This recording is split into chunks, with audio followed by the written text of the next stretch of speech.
siang. Assalamualaikum warahmatullahi wabarakatuh. Salam sehat untuk kita semua. Pada siang ini kita akan menyampaikan materi tentang konsep pengendalian kurma dengan mata kuliah ilmu dan teknik pengendalian kurma.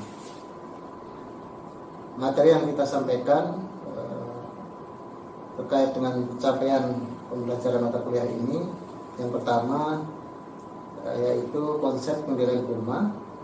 Diharapkan mahasiswa dapat menjelaskan prinsip pengendalian kurma dan mendiskusikan konsep ambang ekonomi.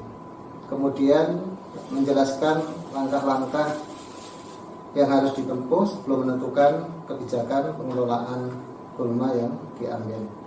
Kemudian yang kedua terkait dengan teknik pengendalian kurma dan penerapannya. Terkait dengan teknik pengendalian kurma dan penerapannya, yang pertama kita menjelaskan tentang macam-macam teknik pengendalian kurma dan pelaksanaan pengendalian kurma. Kemudian yang berikutnya menjelaskan kelebihan dan kekurangan masing-masing dari teknik pengendalian kurma. Selanjutnya menjelaskan teknik pengendalian kurma yang diterapkan pada beberapa komoditas tanaman tertentu.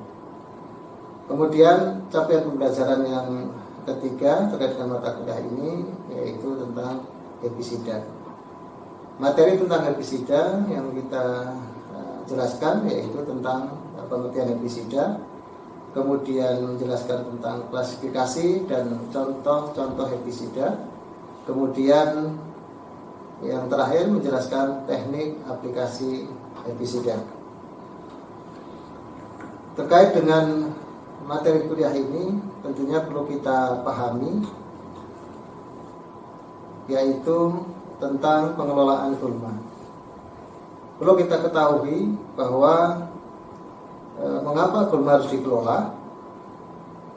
Tentunya ada hal yang penting di sini, yaitu hubungannya antara nilai kerugian dan keuntungan, di mana kurma dilihat dari kompetisi dari kurma terhadap tanaman. Tentunya kurma dapat menyebabkan kerugian dibandingkan keuntungan yang ditimbulkan. Kemudian kurma juga selalu ada di area usaha tani dan aktivitas manusia, sehingga kurma harus dikelola dengan baik. Selain itu, kenapa kurma harus dikelola? Tentunya yang kita sampaikan tadi bahwa nilai kerugiannya yang lebih besar daripada keuntungannya itu sangat terkait dengan kerugian yang diakibatkan oleh kurma pada beberapa bidang pertanian, kemudian pada bidang perairan atau perikanan, kemudian bidang peternakan, juga tentunya sangat terkait dengan dampak sosial dan dampak lingkungan yang bisa ditimbulkan dengan adanya kurma. Dalam pengelolaan kurma ada dua hal penting yang perlu kita jelaskan di sini. Yang pertama adalah tentang pengendalian kurma.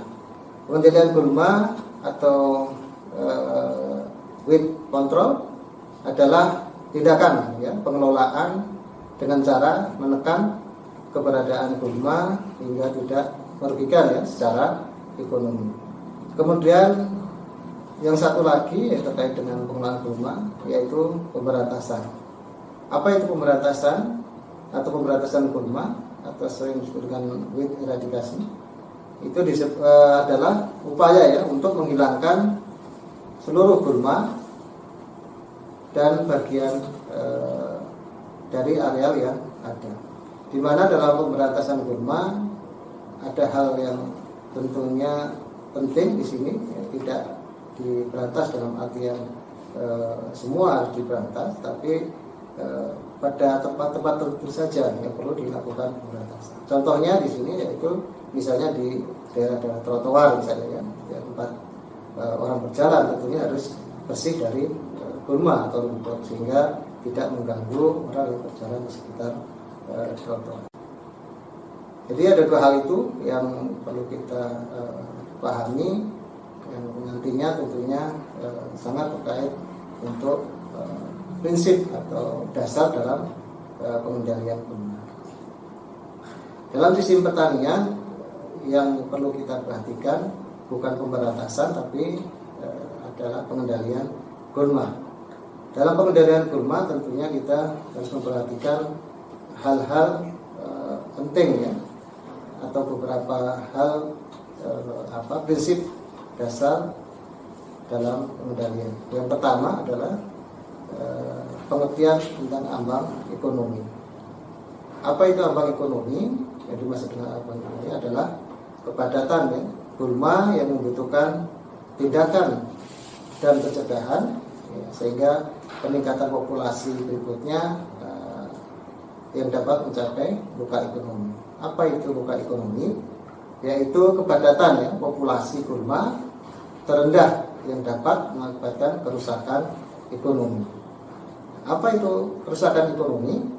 Yang dimaksud dengan kerusakan ekonomi yaitu tingkat kerusakan yang membenarkan adanya pengeluaran biaya untuk pengendalian gulma. Dalam hal ini tentunya bahwa biaya yang dikeluarkan terkait dengan pengendalian gulma sudah di atas ambang ekonominya, sehingga menyebabkan kerusakan ya, ekonomi terkait dengan budidaya tanaman. Kemudian terkait dengan hal tersebut perlu kita pahami juga bahwa ada beberapa faktor penentu ya terkait dengan ambang ekonomi. Yang pertama perlu pertimbangan resiko petani, di mana resiko petani terkait dengan fluktuasi harga komoditas juga ada hubungannya di situ ya, bahwa fluktuasi harga komoditas juga akan mempengaruhi penentuan ambang ekonomi. Kemudian juga ada peran dari kebijakan pemerintah, ini hubungannya terkait dengan pasar harga ya, terkait dengan harga yang komoditas yang dibudidayakan oleh petani. Kemudian yang kedua yaitu hubungannya populasi gulma dan produksi.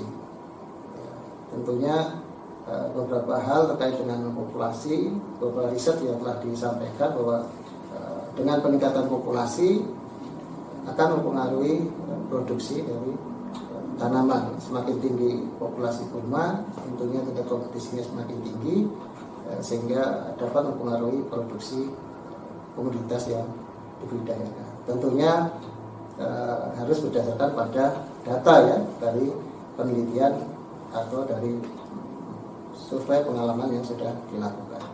Kemudian yang ketiga hubungan populasi gulma dan biaya pengendalian. Semakin tinggi tingkat populasi tentunya gulma harus dikendalikan sehingga tidak merugikan dari tanam budaya yang kita lakukan. Terkait hal tersebut, prinsip ambang ekonomi dalam pengelolaan gulma ada konsep penting ya terkait dengan hubungannya dengan ekosistem. Yaitu yang pertama terkait dengan populasi tanaman. Dalam satu ekosistem tentunya tidak hanya dengan adanya gulma, tapi juga ada populasi tanaman, ada binatang, ada manusia yang membudidayakan, kemudian ada faktor-faktor abiotik yang lainnya, di mana ada masuk komponen-komponen lingkungannya di sekitar tanaman yang kita budidayakan. Kemudian adanya keseimbangan dalam agroekosistem. Dalam keseimbangan agroekosistem biasanya juga akan terjadi perubahan ya dengan adanya pengelolaan gulma di lapangan. Kemudian terciptanya suasana yang baik untuk pertumbuhan dan perkembangan hama, penyakit maupun gulma itu sendiri. Kemudian dalam konsep ekosistem juga diikuti oleh usaha manusia untuk menjaga keseimbangannya, harus kita jaga juga. Kemudian aspek produksi tanaman juga harus diperhatikan. Beberapa aspek produksi tanaman yang sangat terkait di sini tentunya adalah juga terkait intensitas gulma ya, atau tingkat populasi yang ada di lapangan, baik itu populasi gulma, penyakit, hama maupun dari proses fisiologi tanaman itu sendiri. Kemudian yang terakhir terkait dengan konsep ekologi tadi, itu kemungkinan perubahan sosial ekonomi manusia itu sendiri. Dalam prinsip ambang ekonomi untuk pengelolaan gulma, tentunya kita juga akan mempelajari terkait bagaimana tahapan pengelolaan gulma ya, di lahan-lahan perkebunan.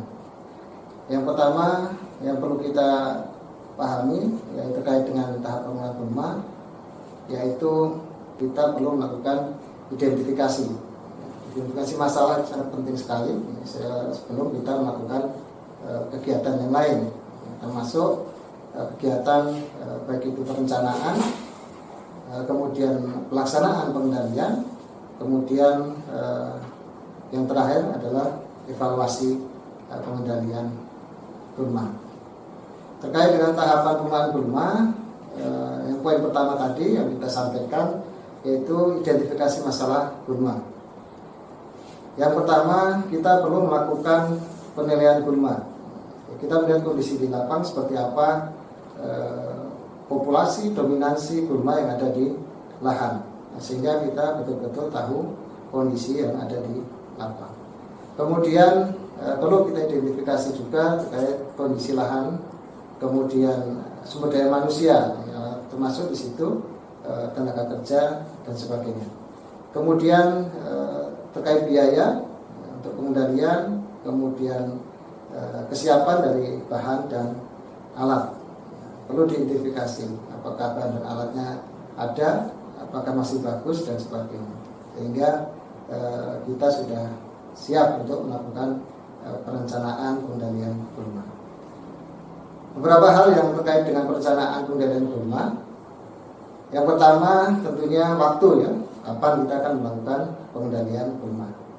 Kemudian sarana, kita juga perlu sarana yang diperlukan, sudah siap atau belum. Kemudian yang sangat penting juga di sini adalah metode pengendalian. Mau menggunakan metode pengendalian apa? Apakah secara mekanis atau dengan menggunakan pestisida. Bahwa perencanaan ini sangat penting ya, karena gagal dalam merencanakan sama dengan kita merencanakan kegagalan. Nah, perlu diingat itu ya, bahwa perencanaan itu sangat penting. Kemudian setelah kita lakukan perencanaan pengendalian gulma, yang selanjutnya adalah pelaksanaan di lapangan, yaitu pelaksanaan pengendalian. Terkait dengan pelaksanaan pengendalian, tadi di awal bahwa kita sudah melakukan identifikasi ya terkait lahan, lahannya di mana, gitu, kondisinya lahannya seperti apa, gitu ya. Kemudian luasnya berapa, kemudian topografi ya terkait dengan apakah lahannya lahan miring atau lahan datar dan sebagainya. Itu akan berpengaruh terkait dengan kelancaran pelaksanaan pengendalian gulma. Kemudian alat dan bahan sudah disiapkan dengan matang, saya kira sebelum pengendalian dilakukan. Kemudian sebelum dilakukan aplikasi, kita juga tidak kalah penting harus melihat kondisi di lingkungan kita atau kondisi cuaca, apakah akan terjadi hujan atau tidak, hanya seperti itu. Terkait dengan cuaca, kita bisa cek ya, sekarang sudah modern, bisa melihat secara langsung melalui internet ya, di BMKG ya, bisa kita cek di sana apakah hari ini hujan atau tidak, sehingga betul-betul kita pastikan bahwa hari ini tidak hujan. Karena aplikasi terutama terkait dengan pengendalian menggunakan pestisida ini sangat penting ya. Kalau terjadi hujan ya sia-sia ya, setelah aplikasi hujan ya akan sia-sia, akibatnya akan merugikan semua ya. Kemudian setelah dilakukan pengendalian, tentunya kita juga lakukan pengawasan apakah betul semua sudah dilakukan aplikasi, kemudian terkait dengan kelengkapan alat apakah sudah dibereskan dan sebagainya. Kemudian setelah dilakukan pengendalian, yang paling penting adalah selanjutnya yaitu dilakukan evaluasi pengendalian gulma. Terkait evaluasi di mana bahwa apakah pengendalian gulma yang kita lakukan sudah berhasil atau belum. Kalau memang belum berhasil, apa yang harus kita lakukan untuk selanjutnya? Tentunya evaluasi ini juga selain melihat tingkat keberhasilan pengendalian kita, juga untuk melihat pengelolaan gulma jangka panjang. Oke, mungkin itu yang bisa saya sampaikan terkait dengan materi ini. Saya cukupkan sekian. Assalamualaikum warahmatullahi wabarakatuh.